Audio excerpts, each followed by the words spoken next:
Car दोस्तों जो भारत की जीडीपी है वह अब एक कदम और बढ़कर 4 ट्रिलियन डॉलर की इकॉनमी हो गई है और इससे पहले ही भारत की जो जीडीपी है वह विश्व की 5वें सबसे बड़ी अर्थव्यवस्था बनी थी। यदि हम इस संदर्भ में बात करें कि किसी देश की जो जीडीपी है वह क्या होती है, तो जीडीपी किसी एक देश के उसके घरेलू सीमा के भीतर एक वित्तीय वर्ष में उत्पादित वस्तुओं तथा सेवाओं के उत्पादित कुल मूल्य को किसी देश की अर्थव्यवस्था कहते हैं।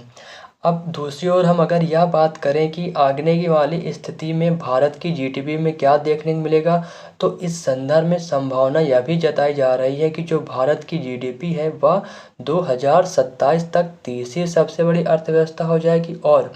जो 2030 तक है भारत की कुल जीडीपी 7 ट्रिलियन डॉलर की होने की संभावना जताई जा रही है। क्योंकि जो अभी हमने 2023 के पहले तिमाही में भारत की जो जीडीपी है उसकी वृद्धि दर लगभग 13.5% से होती हुई देखा गया है। क्योंकि कोविड के काल में जो भारत की जीडीपी श्रिंक कर गई थी वह अब पुनः रिकवरी की अवस्था में है। इसी संदर्भ में यदि हम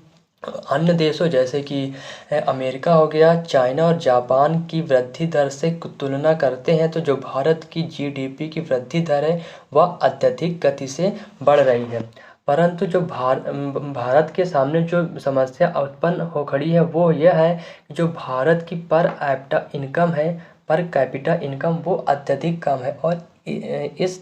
स्टेज से जो भारत है वो अभी भी मिडिल इनकम कंट्री के ग्रुप में बना हुआ है। हालांकि इस संदर्भ में यह अनुमान लगाया जा रहा है कि जो भारत की जीडीपी की वृद्धि दर होगी वह 2023-24 में करीब 5.5% की दर से वृद्धि करेगा। क्योंकि जो भारत की पॉपुलेशन है वो अभी डेमोग्राफिक डिविडेंड की स्थिति में और जो भारत की वर्तमान सरकार है वह अत्यधिक वस्तुओं के उत्पादन के लिए कई इनिशिएटिव कर रही, जैसे कि पीएलआई हो गया यानी प्रोडक्ट लिंक इनिशिएटिव हो गया, इसी तरह मेक इन इंडिया हो गया, जिसके तहत जो भारत में उत्पादित वस्तुएं हैं उनकी गति अत्यधिक तीव्र हुई है और जिसका साफ असर हम अपनी जीडीपी वृद्धि में भी देख सकते हैं। परंतु वर्तमान समय में ऐसी कई संकट हैं जो भारत की जीडीपी वृद्धि में उसकी चुनौतियों के सामने नज़र आ सकते हैं। यदि हम इस संदर्भ में बात करें तो इस समय जो अपना विश्व है वो कई प्रकार के संकटों से जूझ रहा है, जैसे कि इजराइल हमास वार हो गया, यूएसए ताइवान संकट हो गया, उधर यूक्रेन और रूस संकट हो गया। परंतु यदि हम इस संदर्भ में एग्रीकल्चर की बात करें तो एग्रीकल्चर में हमें अपनी प्रोडक्टिविटी को बढ़ाना होगा, क्योंकि जो हमारे देश की जनसंख्या है उसका लगभग 50% कृषि कार्यों में संलग्न रहती है और ये हमारी, चूँकि दूसरी ओर हमारी जो कृषि है वह अत्यधिक मानसून पर ही निर्भर करती है। यदि मानसून खराब होता है तो हमारी कृषि अर्थव्यवस्था भी बेकार हो जाती है। इसलिए हमें इस संदर्भ में कृषि अर्थव्यवस्था की जो प्रोडक्टिविटी है उसको बढ़ाने के लिए हमें उसमें अत्यधिक तकनीक का प्रयोग किया जाना चाहिए। किसानों को जो